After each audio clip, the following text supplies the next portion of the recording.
Ouais, plus à droite, il y a. De toute façon, tu vas être attiré par ce qu'il y a. je filme.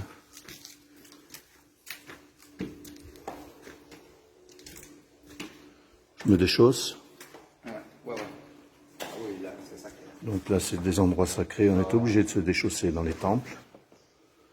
Ok. Ah, d'accord. Oh oui. Ah oui. Ah oui, effectivement. Bon, l'endroit est superbe. Il y a une douceur qui dégage. Et très certainement, oui, je pense que c'est une force spirituelle à travers ce temple. Effectivement, on peut arriver, on ressent, c'est vrai, on ressent une énergie. Ouais. Surtout quand on est au centre, comme ça, tout est. Ouais. On arrive à ressentir une énergie qui émane de cette statue de Bouddha. Donc là, je fais de la méditation avec les personnes. Initiale, méditation statique, que ce soit debout, que ce soit assis, que ce soit allongé, parce que là aussi, anecdote d'une personne qui est venue avec sa femme et qui, elle, a été dans le spirituel, qui est avec moi ici. Lui, non, mais il s'est mis sur allongé là-bas dessus. Il s'est endormi. Ouais, et ouais. Il ne savait plus où il habitait. Ouais. Il ne savait plus où il habitait. Voilà. Ouais. Et nous, on faisait notre travail. Donc, il y a cette méditation-là que j'enseigne aussi. Et aussi la méditation en marchant. Donc, il y a plusieurs méditations en marchant. Il y a Puto. Et après, il y a la méditation que moi, je fais parce que j'aime ça, elle est ancestrale, qui est à décomposition des mouvements en marchant. D'accord. Donc ça, c'est dur. Pour moi, ça n'a pas été dur. Ça en fait ma spécialité. Beaucoup de moines ne le font pas. Ils font plutôt la méditation douce. Donc plutôt, je vais faire une démonstration. Ouais. La méditation plutôt, on se tient droit, on respire bien sûr profondément avec 3 respirations et inspirations. On va mettre nos mains ici à la base du nombril, détendre les épaules. Et là, on va commencer à marcher et on va dire trop. Donc, on avance. Trop.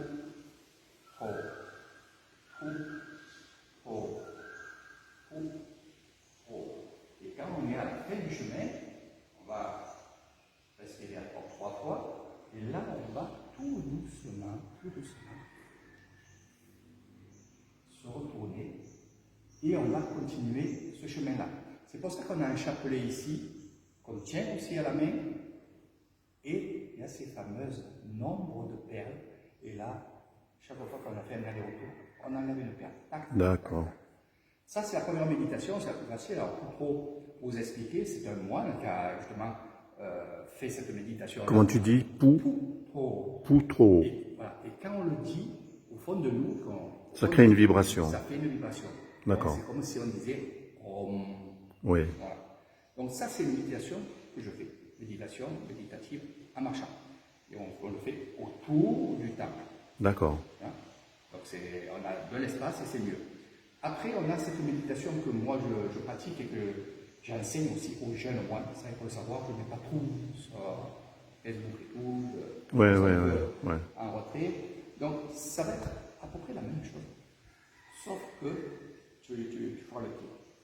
Sauf c'est que c'est en décomposition. Il y a 3 compositions, 4, 5 et 6 compositions. Donc, ça veut dire que je vais monter le talon, monter le pied, avancer le pied, pointer le pied et le talon. Et on va faire ça. Les compositions. Attention, j'ai qu'un pied là. Ouais. Donc, équilibre. Pointer, descendre. Donc ça, c'est très dur. Mais une fois qu'on s'amuse au tout début, parce que, bien sûr, tu essayes de faire ce que tu veux. Mais surtout, c'est Kwa, Yang, Non, Sa, yang, no.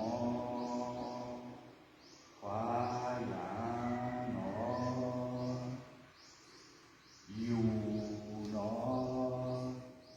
Yu, no. Yu, no. Hua, yang, no. Hua, yang, no. Hua, yang, no. Hua, yang, no. Yu, no. Yu, no. Yu, no. Hua, yang, no. Sa, yang, no. Et ainsi de suite. D'accord. Donc, toujours avec. Donc, je dis lever la jambe droite tout en faisant cette vibration pour être D'accord. dans la méditation. C'est un rituel Hein. Croyez-moi, qui c'est te jambe permet droite. donc certainement de monter en vibration Voilà. et d'arriver après à être en Voilà. état méditatif. Exactement. Ouais, d'accord. Et là, ce que je dis, en fait, je le dis en français pour les gens, parce que de suite, ils vont me dire, mais ça veut dire quoi? Donc, je le dis en français, lever la jambe droite, D'accord. et de la façon comment je vais le dire plus ou moins long, ça veut dire vraiment décomposition de D'accord. la jambe. Ouais. Lever la jambe gauche, poser, pointer, donc c'est ce que je disais tout à l'heure. D'accord. Après, je le dis en tête pour avoir la vibration. Ouais. Ça, c'est la vieille méditation. D'accord. Parce qu'il y a beaucoup de méditation, et c'est celle-là, la très très vieille. On peut méditer en mangeant. On Oui, peut tout à méditer fait. aussi droit. Alors quand on est droit comme ça, qu'on est devant un grand lac, le lac qui est juste derrière là-bas, parce que tu as vu maintenant un autre lac que j'appelle le lac du Dragon, où on a fait 2 heures de méditation en marchant, où là on va s'arrêter pour méditer, ou on est comme ça, c'est magnifique. Ouais. Le temps s'arrête. C'est ça. Il s'arrête. Ben c'est ça, le but de la méditation, c'est de s'ancrer dans le moment présent Exactement. et d'y rester le plus longtemps possible de manière à se décharger de toute onde et pensées négatives et maladies, même à la longue, ça finit par surtout, par tout se sortir et tout être nettoyé. Et surtout, ce qu'il y a, c'est que en faisant cette méditation-là de décomposition des postures, on va dire, eh ben, en fait, c'est nous qu'on gère le cerveau. Ouais. Parce que si je te dis, pointe-moi ce point-là, allez, pointe-moi Bouddha. De suite, la personne va dire, on va faire ça. Ouais. Et moi, je vais te dire, tu me pointes Bouddha en méditation. Donc, ça va faire quoi? Donc, on a toujours les mains comme ça ou comme ça. Et on va dire comme ça, les mains. Et qu'est-ce qu'on va faire? C'est qu'on va décaler la main gauche pour que la main droite puisse pointer Bouddha. Donc, on va décaler la main gauche doucement, doucement, doucement, doucement, doucement, doucement, doucement, doucement, doucement, doucement, doucement, doucement, même la tête. En fait, on va tout décomposer. Parce que notre cerveau n'est pas habitué. Ouais. Donc il va se dire, qu'est-ce qu'il m'a fait? Oui, on vient de faire ça et tac, tac, tac, tac, tac. D'accord. C'est ça. Ouais. On va habituer. Moi, je suis habitué maintenant. Donc ça ne me gêne pas. Par contre, les gens qui ne sont pas habitués sont très, très gênés par rapport à ça. Bien sûr. Ils sont C'est prendre le temps de faire les choses. Voilà, exactement. Voilà. Et pour manger, c'est pareil. Tu as un repas, tu as la méditation, tu ne parles pas. Tu prends ta fourchette, tu as tes mains comme ça, sur tes jambes.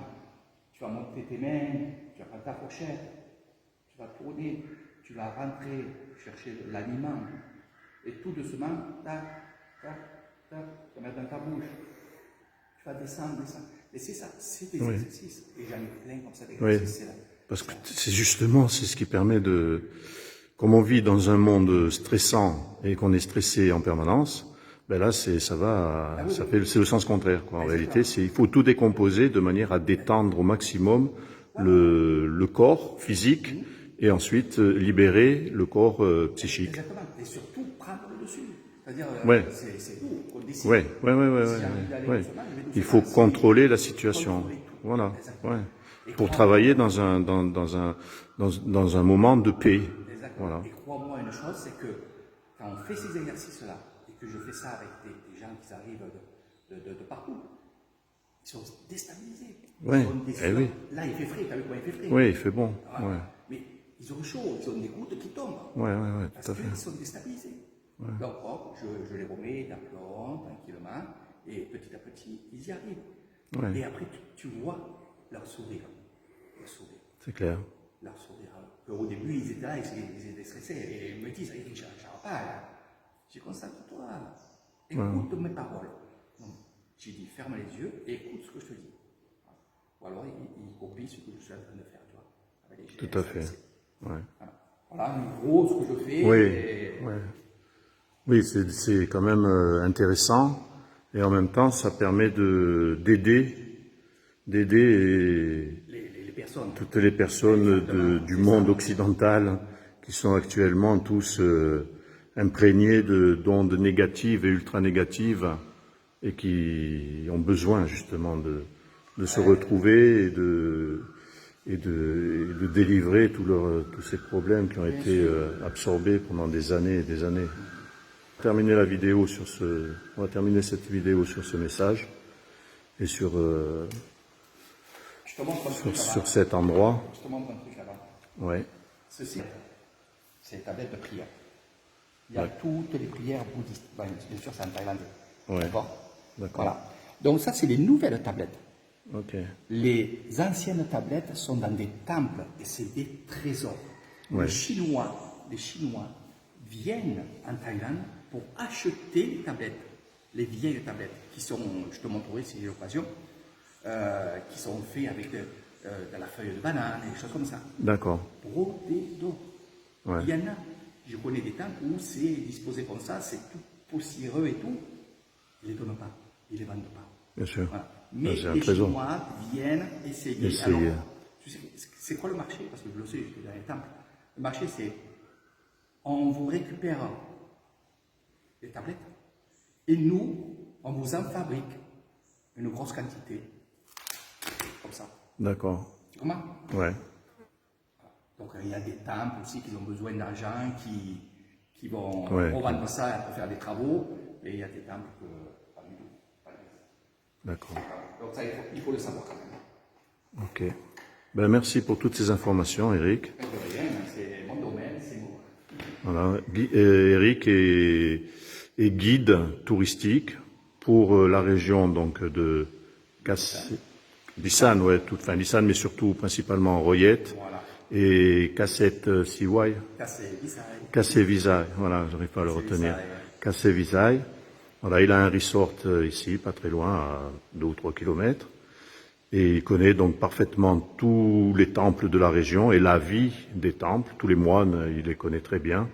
Depuis maintenant plus de 12 ans que tu vis ici. Ça va faire la 13e année. 13e année, donc voilà, qu'il vit ici. Donc voilà, je mets toutes les informations si vous souhaitez le contacter pour avoir des informations sur le resort et sur les différents temples que vous seriez susceptible de pouvoir visiter avec lui. Exactement.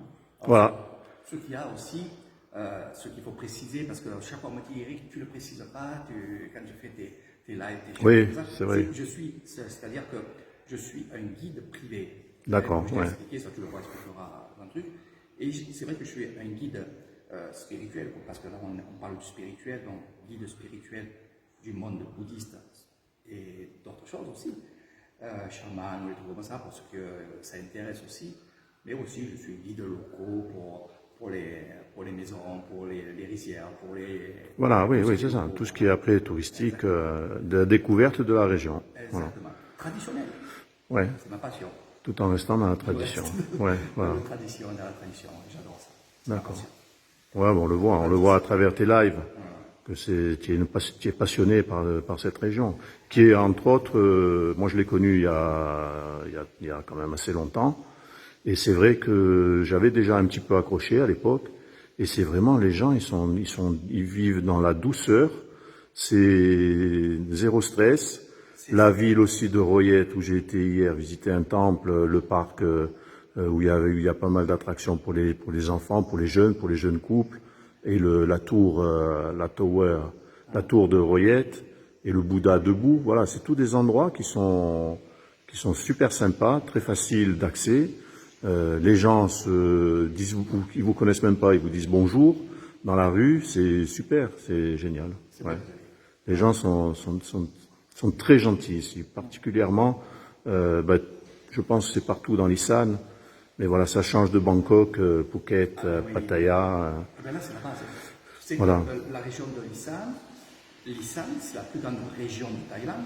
Oui, C'est là où est fondé en premier temps le bouddhisme et les traditions.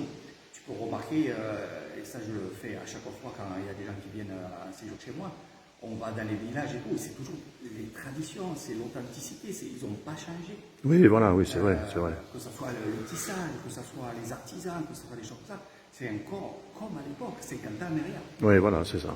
Et Ouais. c'est vrai que, Ça, je l'ai remarqué aussi.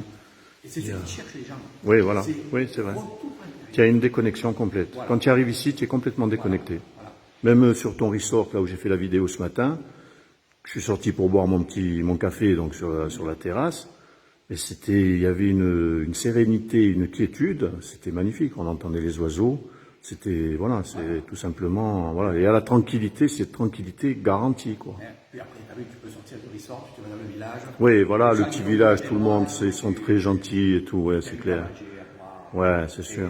C'est ça. Et Ouais. c'est comme ça. Et Non, ils sont gentils, c'est tout. Ils sont gentils et ils cultivent cette gentillesse à travers leur sourire et à travers, bon ça en général dans toute la Thaïlande. Mais là, en particulier, c'est vrai qu'ils sont super agréables. Ils vous connaissent pas, ils viennent discuter avec vous, ils vous proposent à manger, ils vous proposent. ils veulent ça. Oui. Au début, tu sais, quand je faisais mes excursions, j'allais à droite, à gauche, à gauche, à droite. Et je posais des questions avec mon petit thaïlandais que je connaissais un peu, tu vois, petit à petit, parce que j'ai appris sur place. Ouais. Et je parle pas thaïlandais, je parle Isan. Ouais. C'est le dialecte d'ici. Et c'est vrai que tous, après, quand ils me connaissaient, ils me disent alors comment tu trouves l'Isan? Alors j'y disais, mais j'adore ça. Et eux, ils sont fiers quand tu dis ça. Eh oui, bien Ils sûr. sont fiers parce que. Et c'est leur région, c'est leur. Ouais, voilà. Oui, oui, déjà, oui, ça c'est sûr. Après, ils ne se font pas la guerre. Non, C'est plutôt non. Bangkok qui vont faire la guerre. Mais souvent, l'Isan a été dénigré par rapport à Bangkok, par rapport, voilà, le sud, les îles. Alors qu'en réalité, l'Isan, c'est le grenier de la Thaïlande. Et tout vient de là. Donc, y compris même la culture et le bouddhisme et la douceur de vie. Voilà, c'est en règle générale. Il y a beaucoup de gens que je connais, pour vous dire un petit exemple. Des gens que je connais qui sont en bonne situation, qui vivent à Bangkok, qui vivent sur Koh Lap, donc dans les grandes villes, parce qu'ils ont un bon travail. Mais qu'est-ce qu'ils font? Leurs enfants sont élevés ici. Ouais. Pourquoi? Alors moi, je suis une personne, je suis dans le monde bouddhiste. Alors pourquoi? Pourquoi ci? Pourquoi là? Donc, pourquoi justement ils font ça? Pourquoi ils ne les gardent pas à Bangkok où là il y a des écoles plus belles? Ouais. Tu comprends? Et quand je leur pose la question, je dis mais pourquoi tu ne prends pas ta fille et tu ne l'amènes pas à Chamboli? Il y a la mer, il y a des écoles, ils apprennent mieux là-bas qu'ici. Tout à fait. Tu sais qu'est-ce qu'ils me répondent? Ils me disent ici c'est Bouddha. Donc les traditions, Ouais. l'authenticité. Et ça, je l'ai vraiment pris en compte quand je fais mes excursions sur les écoles. Ouais. Je vais voir les petits, je vois les plus grands, c'est ça. Donc je me suis rendu compte que finalement, ceux qui veulent, les gens, même s'ils ont de l'argent, même s'ils peuvent donner et aller prendre leurs enfants et mettre dans une belle école, apprendre plein de choses, ben non, ils veulent qu'ils apprennent ce que tu vois toi ici dans les villages. Ouais. Les traditions, l'authenticité, Bouddha. Revenir à la source. La source. Voilà. Et après, ils les prennent. Par contre, au bout d'un certain âge, là, ils les prennent pour là-bas. D'accord. Ils se font élever ici. Voilà, tout à fait. Puis après, il y a d'autres choses. Les grands-mères, ce sont les mères. Ouais. Voilà, ça, il faut te faire une autre vidéo pour que je t'explique tout ça. Ouais. Ça, oui, je connais aussi. Ça, tu connais un peu Comment ça tourne, oui, en Thaïlande, il n'y a pas de retraite, il n'y a pas d'assurance, il n'y a rien. Donc c'est bien souvent les enfants, ils descendent travailler à Bangkok. Et ils laissent les petits-enfants aux grands-parents, quoi, en Isan. Et tu sais, ce matin, j'étais en train de regarder aussi un petit reportage sur l'Afrique, parce qu'on parle d'Afrique en ce moment. Et dans des tribus aussi, les parents donnent à la grand-mère, donc la mère de la mère, donnent leur premier enfant. Alors quand je dis donner, ça veut dire je le veux plus. Ouais. Non, c'est un cadeau. Et il faut savoir ici une chose, c'est que les grands-parents, tant qu'ils sont avec des jeunes, ne sont pas morts. Le jour qu'ils n'ont plus d'enfants à élever, Ouais, c'est la phase de mort. d'accord. Voilà, donc ça il faut le savoir, bon, là je le dis en gros, mais vraiment il faut savoir toutes ces choses-là, parce qu'il y a beaucoup de gens qui me disent, mais Eric, je crois que c'est normal qu'on donne les enfants à la grand-mère et qu'eux ils vont faire la fête, ils vont travailler et c'est là. Je leur dis oui, c'est normal. À Nissan, oui, c'est normal, parce que c'est leur tradition. Tout à fait. Et il faut savoir pourquoi. Parce que la grand-mère, elle, si elle est toute seule, même si dans le village ils sont ensemble, qu'ils travaillent ensemble, qu'ils font plein de fêtes ensemble et tout, la famille. Donc, ils donnent les enfants à la famille pour qu'elle reste toujours active. Oui, C'est voilà, ça. oui, c'est ça, Voilà. bien sûr. C'est une tradition, puis ça marche. Bien sûr. Ça marche. Bien sûr. Voilà. Donc, il y a plein de trucs. Ouais. Venez faire des excursions avec moi, je vous dirai tout. C'est ça, Pendant les voilà. excursions, voilà, c'est Ouais. vrai. On va terminer la vidéo sur ce dernier message sur l'Issan. Et voilà. Donc, n'oubliez pas, Voilà. Eric Crouzet, Voilà. c'est Bouddha Bungalow ou Eric Thaïlande sur Facebook. Mais bon, je partagerai, je marquerai. Pas de souci. Vous serez les bienvenus Tu ici. seras sur la vidéo qui apparaîtra. Ok. Voilà. Allez, Allez. bisous à tous. À bientôt. Ciao.